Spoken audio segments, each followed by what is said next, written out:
Dobrodošli u podcast Vivere, život kao takav.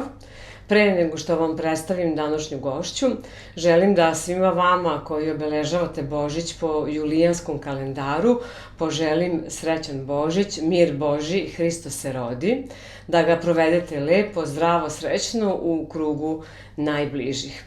Današnja tema jeste razlika između biti sam i biti usamljen. Prava osoba koja o tome može govoriti jeste moja gošća Željka Kurjački-Stanić, psiholog i psihoterapeut. Željka, zdravo i dobrodošla. Zdravo, hvala ti mnogo što si me pozvala. Nas dve smo stari znalci, što bi se reklo, kada god sam htjela da govorim o temama koje su opšte zanimljive, a tiče se, bukvalno su iz tvog domena, a to je psihologija, uvek bih odabrala tebe. Koliko često imaš prilike da govoriš upravo o ovome? Dakle, koja je razlika između toga biti sam i biti usamljen? Pa to jeste tema koja se nekako tiče svih nas. Sad, ljudi se tu razlikuju koliko duboko razmišljaju o tome, a koliko imaju neke jače mehanizme da te teške teme malo onako sklone, da ne razmišljaju o njima. Mnogi ljudi ne razmišljaju toliko, ali dođe trenutak u životu kada se svako od nas zapita, tako da, to je bitna tema. Dešava ti se da imaš to? Apsolutno. Nekada ljudi ne dođu baš jasno sa tim pitanjem, nego dođu sa nekim drugim simptomima, ali da je u osnovi to pitanje, jesam li usamljen, šta je smisao, koja je nekako moja svrha, koja je moja misija u životu i tako. Da li ljudi koji se osjećaju usamljeno, da li je koren toga neki mnogo dublji ili se jednostavno ne osjećaju prijatno u sopstvenom društvu? Pa tu nekako bitno je ono što si pomenula, razlikovati samoću i usamljenost, jer samoća je negde, kako da kažem, to je fizičko stanje, mi smo sami pa smo sami ili biramo da budemo sami, ali usamljenost je već emocija, već je nešto gde se mi osjećamo usamljeni, nekako sami, izolovani, bez obzira da li smo mi u tom trenutku u društvu, da li imamo ljude oko sebe ili ne. Dakle, ljudi se mogu osjećati usamljeno iako su okruženi ljudima, koji su okruženi ljudima koji ih veoma vole i poštuju. Dakle, oni mogu da osjećaju da nemaju nikakvu povezanost sa njima, da njima oni ništa ne znače. Takođe mogu da nemaju kapacitet da se povežu sa ljudima, da nemaju poverenja u sebe, da nemaju ljubavi prema sebi dovoljno da veruju da su bitni ljudima i tako dalje. Dakle, iz različitih razloga ljudi mogu da osjećaju usamljenost, iako možda nisu sami. Ali vrlo često ide jedno sa drugim. Dakle, da su ljudi kada se osjećaju usamljeni, da su i zaista nekako izolovani, da nekako ili nemaju ljude, ili odbiju ljude, ili izbegavaju ljude i tako. Zašto je usamljenost postala jedan od savremenih problema? Mislim da možda su se ljudi i ranije tako osjećali, ali možda nisu toliko obraćali pažnju ili možda nisu toliko govorili o tome. Kako se tebi to čini?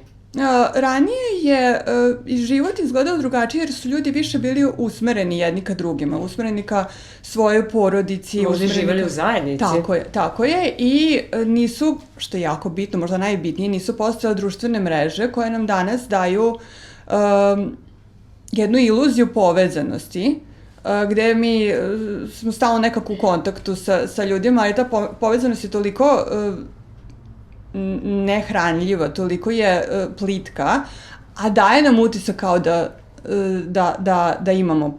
A zadovoljimo kao taj impuls, kao ipak nisam sam. Da, ipak nisam sam, ipak mi tu neko nešto lajkuje, ipak sam ja nekom nešto tu pisao i tako, ali to nije zaista ono što nama je potrebno, ne hrani nas ta vrsta odnosa, ali nam nekako daje tu iluziju i onda možemo lako da izbegnemo neprijatnost od usamljenosti, a ta neprijatnost je jako važna jer nas, baš zato što je neprijatno, tera da nešto radimo, da nešto menjamo, da idemo ka ljudima.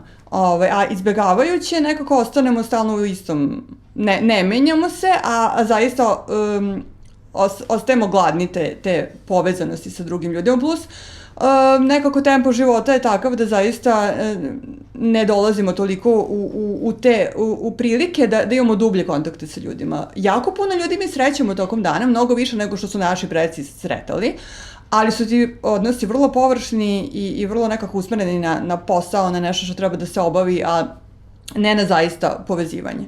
A da li je to jedna od zamki društvenih mreža? Dakle, evo ovako, da krenem iz sopstvenog primjera. Društvene mreže su meni pomogle zato što veliki broj članova moje porodice živi van Srbije. Ja uz pomoć društvenih mreža sam u kontaktu, iako ja sam i ovako, ali ipak gledam fotografije dece, mojih i tako dalje i onda tu mi pomaže da nemam tu vrstu nostalgije i žali za njima, ali da li sa druge strane društvene mreže upravo zamaskiraju tu neku potrebu da prepoznam u sebi da to što se osjećamo usamljeno negdje je neki znak? Društvene mreže su jako dobar sluga, jako loš gospodar, jako su korisne i zaista mogu da prosto komuniciramo sa našima, to što kažeš, oni koji su u inostranstvu recimo, ali to sad bitno je kako ih mi koristimo, na koji način ih mi koristimo. Zaista nam omogućavaju da u svakom trenutku budemo u kontaktu sa ljudima, ali kako ćemo mi biti, to je sad do nas. Da li ćemo mi, više sam, kada sam rekla da nisu, da nam otežavaju dublje kontakte sa ljudima, više sam mislila na taj deo gde nam daju tu iluziju kontakta sa ljudima. Recimo, meni se često desi da imam prijateljice koje bi stalno da se dopisujemo, ali vidim po njima da nemaju želju da se vidimo. I onda bi sate proveli dopisujući se sa mnom, a mene to ne ispunjava. I meni ja ne mogu to, ne želim to. Tako je, ja to ne želim. Recimo, meni isto, ne znam, imam jako dobru drugaricu u inostranstvu sa kojom čujemo se porukama, ali pišemo pisma jedno drugoj. I onda ona pravcata pisma sa markicom i sve i čekaju se po 2 nedelje. Tako da ja saznam da je ona, ne znam, promenila frizuru ili šta se desilo njenoj deci iz pisma. Znači, poslaće mi fotografiju i tako, ali neke stvari nećemo deliti ovako preko Vibera, nego ćemo pismom. I to je recimo nešto što je meni onako simpatično ali da, vrlo su korisne. Da li postoji zdrav oblik usamljenosti koji se može smatrati za nekom vrstom emotivnog detoksa? Mnogo. Jako je važno da umemo da budemo sami. Recimo, ljudi koji su po prirodi svoje ekstrovertni, oni teže ka ljudima. I njima je jako potrebno i oni nekako pune svoje baterije sa ljudima, kad im je teško oni idu ka ljudima, za razliku od ljudi koji su introvertni, oni pune svoje baterije u samoći, njih drugi ljudi umeju da iscrpe brzo, ali oni recimo ne umeju da budu sami i onda kada mi ne umemo da budemo sami, mi do mnogih svojih dubljih razloga i motiva mi ne možemo tako lako da dođemo u društvo drugih ljudi nego kada smo sami sa sobom. Dakle, da bismo mi nekako otkrili šta je nama na duši, šta je nama bitno, zašto smo reagovali ovako, zašto nam je nešto teško, moramo nekako da umemo da budemo sami sa sobom u tome. Da imamo neke svoje tehnike kako da to otkrijemo i tako, ali moramo da umemo da budemo sami, to je jako važno. A da li, evo, na primjer, daću opet sopstveni primjer, mislim da je to najlakše, ta kombinacija da se baviš ekstrovertnim poslom, a da si privatno introvert? I introverti, niko od nas nije ekstrem po tom pitanju, svi smo negde Miks. Imamo, da, ali i mi često umemo, ako smo introvertni, i ja sam takođe, možemo možemo i važno nam je da usvojimo neke osobine ekstrovertnih, iako to nije naša priroda. Recimo, meni kao introvertu je javni nastup vrlo problematičan, ali to jeste neka veština koju ja usvajam i učim, zato što mi je važno. Dok recimo nekom ko je ekstrovertan, to nikakav problem nije po njegovoj prirodi. Tako da, i ti imaš jasno kad ti je vreme za tebe, kad je vreme da budeš sama, a kad tražiš društvo. I nekako to samo umeš sebi da obezbediš. A vrlo često sam imala prilike da čujem od ekstroverta da kažu da im je nejasno kako neko može da bude sam tako satima i ta neka rečenica, ali meni je dosadno. Meni nikad nije dosadno.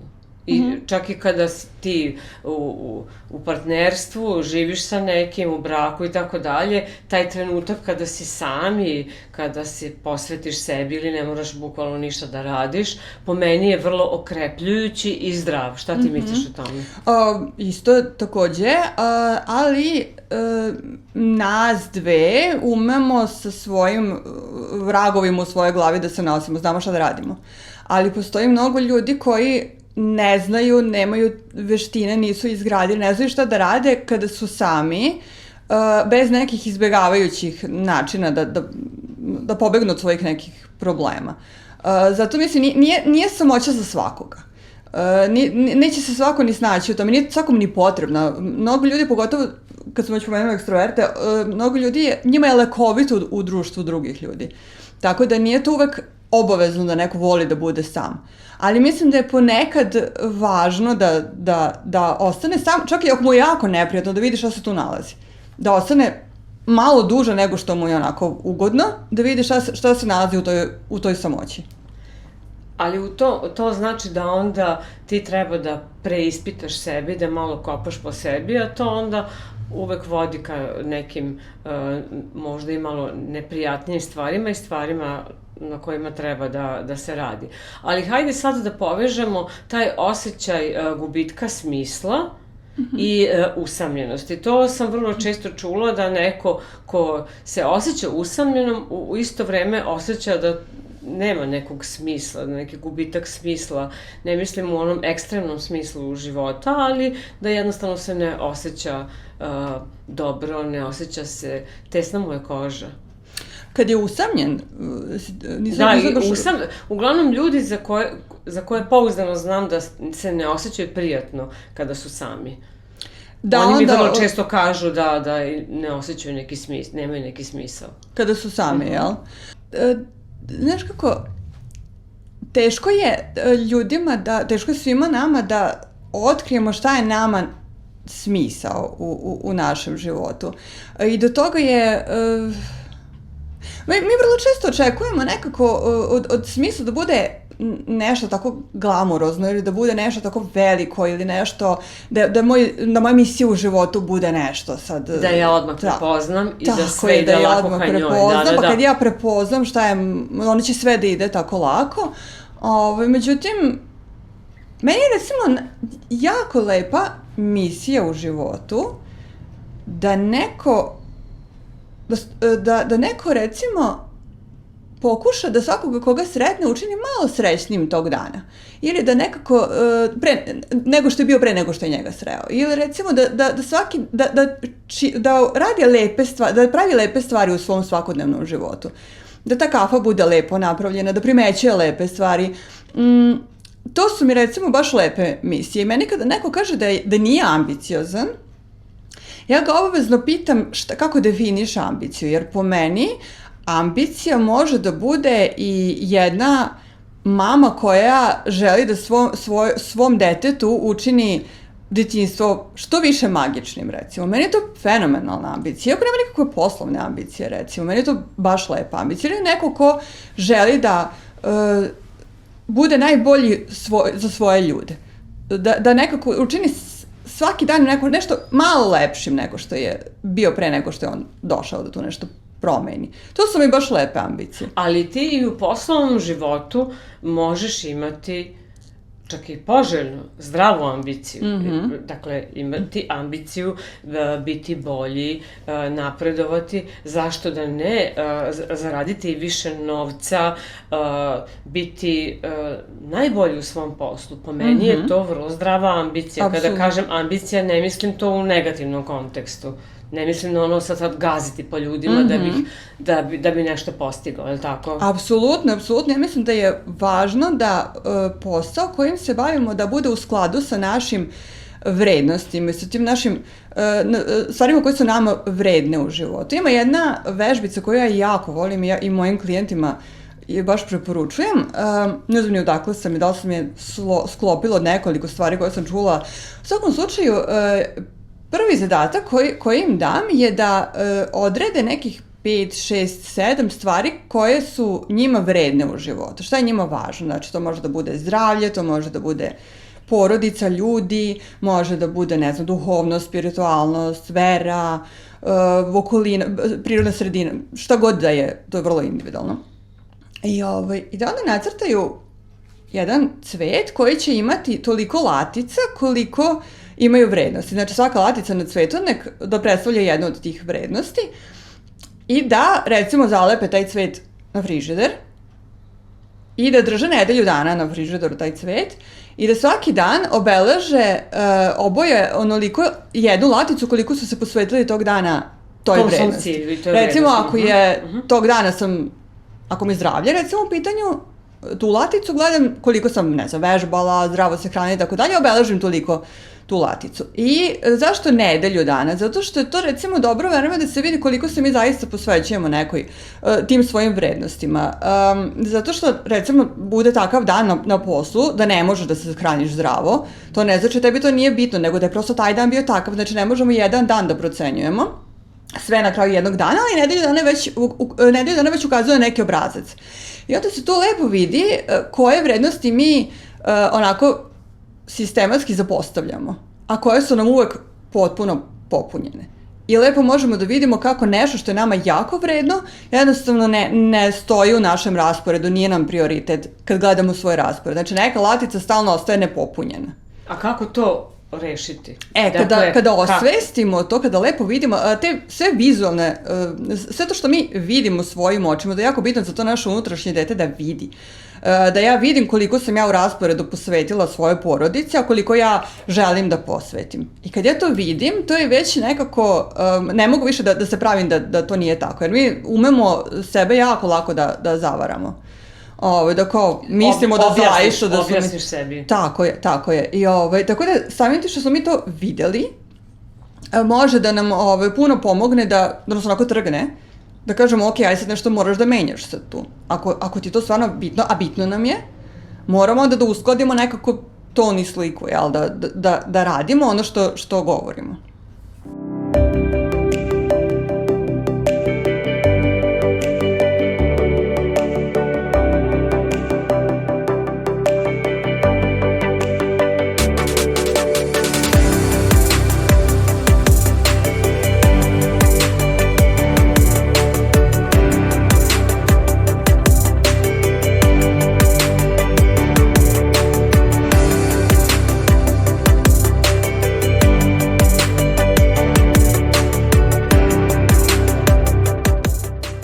Da li tvoji klijenti, kada im predložiš tu vrstu vežbe, ajde da kažemo da je to vežba i sada to rade, da li dolaze ponovo kod tebe začuđeni rezultatom? U smislu, ja sam stvarno mislila ili mislio da je meni, ne znam, porodica broj 1, a ja sam ove nedelje proveo ili provela, ne znam, tek nekoliko sati, jer život temelje, realno. Mi smo nekako svi u nekoj potrazi za smislom, jel tako, za nekim mestom koje nam je dato ili koje želimo da zauzmemo, pa onda samim tim i nemamo vremena za neke stvari koje su nam bitne. Da li dođu sa tom informacijom? Da, dođu vrlo često sa osjećanjem krivice, misleći da to njima nije važno. To njima jeste važno. Ne bi osjećali krivicu da im nije važno. To njima jeste važno, ali postoje nešto su naučili, nešto vuku iz detinjstva, neki razlozi zašto oni to konstantno odlažu. Vrlo često je razlog za to i nekako da ne znaju kako da postave granice i onda tuđe neke potrebe, tuđe želje im odvuku njihovo vreme. Vrlo često i to bude razlog. Ali, kažem, ta vežba i bilo koja vežba koja je tako vizualna, je jako važna jer mi umemo sebi da zamaskiramo na neverovatne načine. Znala sam ljude koji dođu uvereni da oni, ne znam, puše 2 cigarete, 3 cigarete na dan, oni popuše 2 kutije i meni je to kao kako ne vidite. Ne vide, ali bukvalno ne vide, nije da kriju, ne lažu, stvarno veruju tako što, ne znam, kupe jako puno kutija cigareta odjednom, pa onda misle da su kupili pre 2 meseca. U vid, aha. Tako je, jednostavno uspeju sebi da zamaskiraju to. Tako da, sad, to je tako nekako očigledno i praktično, a kako li je tek na neke mnogo suptilnije stvari, koliko mi umemo sebi da nekako, tako da su te sve vizualne tehnike super bitne. I jako neprijatne kad vidimo gde sve sebe nekako lažemo. Razmišljam o tome da li bih mogla ja to da uradim. Verovatno bi bilo vrlo razočaravajuće. Onda bih te zvala ono kao Željka, nećeš verovati šta se desilo. Ovo je jedna latica, uopšte nema nikakvu boju na sebi. Rekli smo da ćemo pričati ne samo o samoći i usamljenosti, vratit ćemo se naravno, samo me još zanima ta potraga za smislom. Imam utisak da i te društvene mreže nekako to nameću kao neki, kao luksuz i kao neki, što bi rekli, u fashion jeziku must have, kao ti sad moraš da imaš neki smisao, a živeti život onako kako ti se tog dana namesti, kako se osjećaš i tako dalje, da je to nešto što se uopšte ne uzima u obzir. Kako ti gledaš na sve to? Kao u smislu da to neki luksuz dokonih i bogatih. Da. Ne, jako je bitno i bitno je od uvek bilo ljudima i mnogi psiholozi, psihijatri pričaju o tome. Recimo, meni je zanimljiv Viktor Frankl, bečki psihijatar, koji je pričao u svojoj knjizi Čovekova potraga za smislom, divna knjiga, vrlo potresna, on pominje kako je sve možemo da podnesemo i svaku muku, i tu priča o svom boravku u logoru i baš onako teškim stvarima, sve možemo podnesemo ako imamo zašto. Ako imamo razlog, ako nam je jasno zbog čega, onda sve možemo da istrpimo i sve je mnogo lakše ako imamo svoj razlog zašto. A to je smisao života. Znači, ako mi znamo zašto nešto radimo, to imamo putokaz, znamo gde idemo, sve nam ima mnogo više smisla i svaka patnja je lakše joj je podneti ako ima razlog. Zašto? Ako imamo zašto je podnosimo. Da, ali sa druge strane, da li je moguće da se taj fokus nekako menja, dakle, sa životom? Ono što mi je bilo važno kada sam imala 20, 30, 40 godina nije isto kao sada. Dakle, prioriteti kao što su porodica, deca i tako dalje, to je van svake kategorije, ali se menja, je li tako? Menja se i tvoj odnos prema životu, ali i to šta ti je važno i šta čini tvoj smisao. Kada sam bila mlađa, bilo mi je važno da idem na snimanje, da se uspostavim, nametnem kao novinarka, ali sad, toliko godina kasnije, to više nije tako. Onda to sad, kada govoriš iz pozicije nekog ko vodi podcast, možda je kontradiktorno, ali ako me razumeš, dakle, nije mi to sad kao broj 1. Da, i to ne znači da si ti sada upravo, da onda nisi bila upravo, nego da je prosto tada to jeste bilo za tebe bitno. Ne bi bila ti sada ovo što jesi, ti tada to nije bilo bitno. Apsolutno. Mi imamo nekad velike krize smisla u životu koje su neophodne i koje su vrlo zdrave. To su recimo neka prva kriza smisla je, na primjer, završetak škole, gde smo mi imali, na primjer, studije, pa imali smo vrlo osmišljen svoj život i smisao na studijama i onda odjednom završavamo i ne znamo sad šta je. Ja sam do to trebao da budem dobar đak, sve je bilo vrlo jasno i odjednom sada više skoro se nalazimo u nekoj drugoj priči i tu je jako bitno, nismo mi ništa pogrešili, to je kriza koju moramo da prođemo da bi nas izgubili smo orijentir i moramo ga naći. Ali nismo mi ništa pogrešili, nego je prosto to važno. I sad u različitim fazama života mi možemo doći povremeno do takvih situacija. Reci mi, da li ti preporučuješ svojim klijentima da negde vode i dnevnik? Možda da povežemo sad ove dve teme kojima smo se bavile, dakle, da vode dnevnik gde će opisati da li su se tog dana osjećali usamljeno ili im je bilo odlično što su bili sami i da li se promenio taj neki fokus smisla, odnosno toga kuda će njihov život ići. Da li je to tvoja preporuka? Da, ljudi ako vole, ako se osjećaju dobro sa pisanjem, to je jako važno, nije za svakoga to, ali ako se ljudi osjećaju dobro sa tim, ako vole to da rade odlično, mogu da rade onako kako oni žele. Znači, postoje ti koji se vrlo često preporučuju ti dnevnici zahvalnosti, gde pišemo recimo, ne znam, 3 stvari na kojima smo zahvalni tog dana bili. Sve te stvari je jako bitno da budu potpuno očišćene od bilo kakvih očekivanja. Recimo, da sam već pomenula taj dnevnik zahvalnosti, to vrlo često ljudi imaju osjećanje krivice ako ne napišu zahvalna sam što su mi deca zdrava, zahvalna sam što...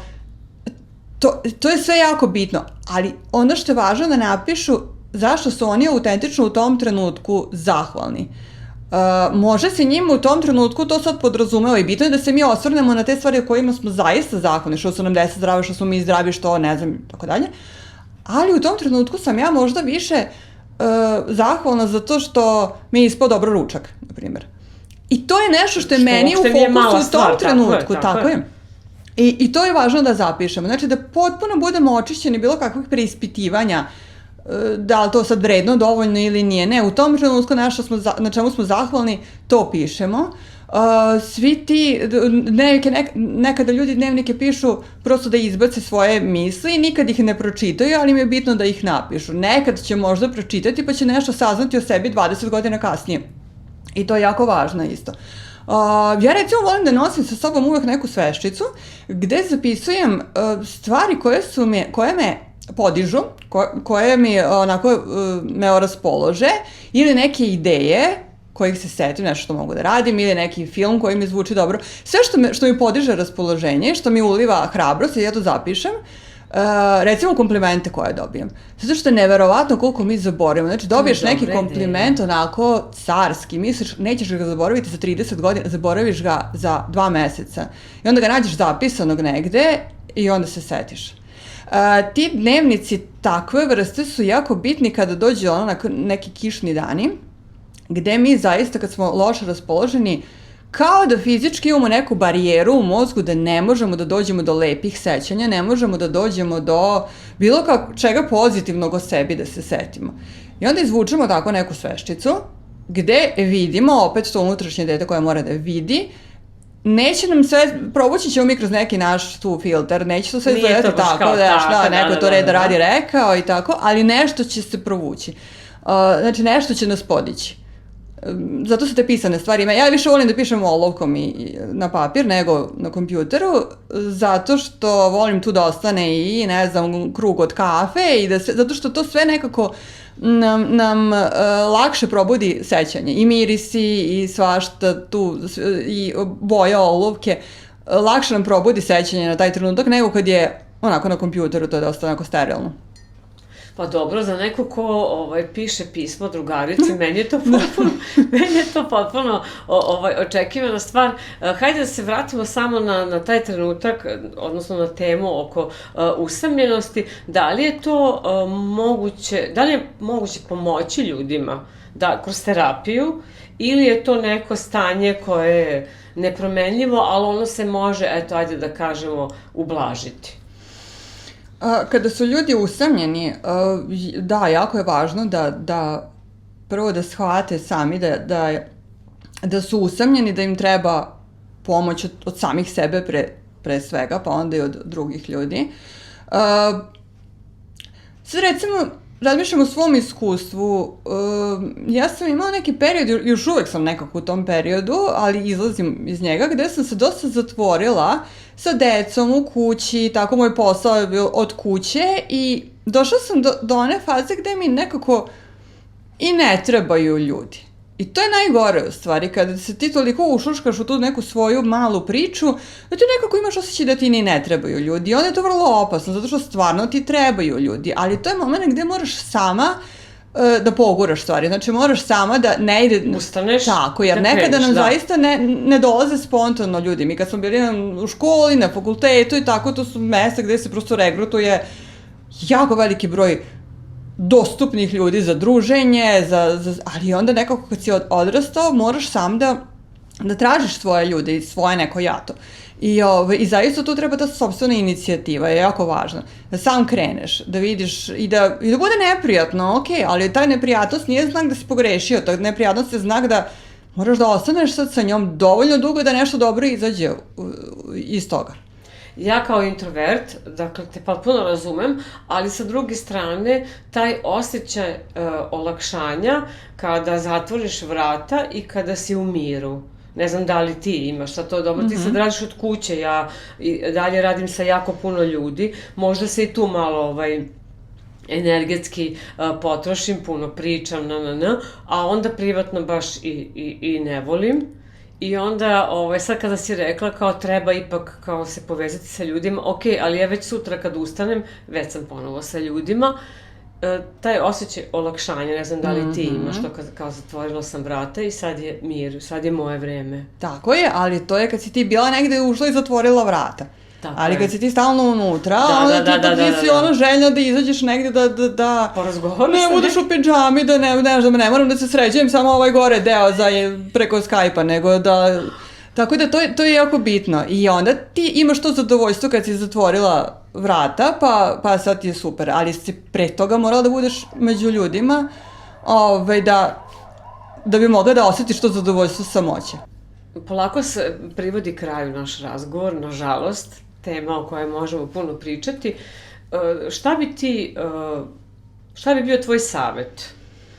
Praznici su, evo, Božić, prošla je Nova godina, verujem da veliki broj naših gledalaca je išao negde, ali ima i oni koji su proveli sami i zato što su to želili ili zato što su to neke životne okolnosti. Šta bi bio tvoj savjet? Uostalom, šta kažeš svojim klijentima? Da cene male stvari, da cene te male trenutke, jer samo je to bitno. Od velikih trenutaka mi ništa ne pamtimo, ali ti mali trenuci su nam toliko važni, a tu smo potpuno moćni, tu toliko možemo da učinimo. Da se osmehnemo, da nešto lepo napravimo, da nekome nešto lepo kažemo, da nekoga saslušamo pažljivo, to su sve da napravimo male korake u svom nekom napretku, šta god da nam treba. Da krenemo od malih koraka.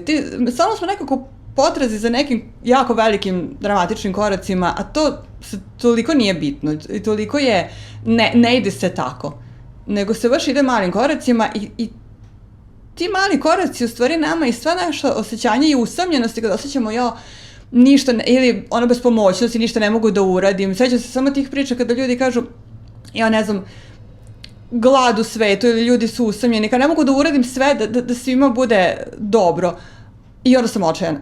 Ali krenu samo da nekome popravim raspoloženje i mislim sada šta ću raditi, šta ću postići time, ali onda zaista to uradim, nahranim jedno dete koje vidim na ulici ili nekome nešto i već osjećam kako moje osjećanje moći raste, kako mogu da napravim promenu. Nekome sam tako isto i uopšte svakodnevnom životu. Znači, svi ti mali koraci jako se računaju jer jako nam menjaju raspoloženje.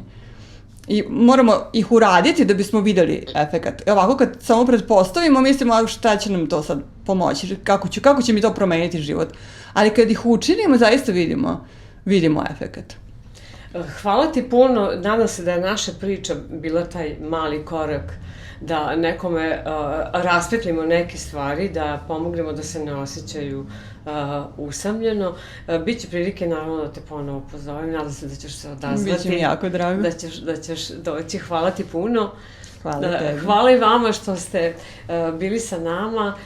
Za kraj još jednom da svima vama koji obeležavate Božić po julijanskom kalendaru čestitamo Božić, mir Božji, Hristos se rodi. Vidimo se vrlo brzo uskoro, nadam se sa još nekom zanimljivom temom i da, nemojte zaboraviti, zapratite ovaj kanal, lajkujte i ostavite komentar. Pozdrav!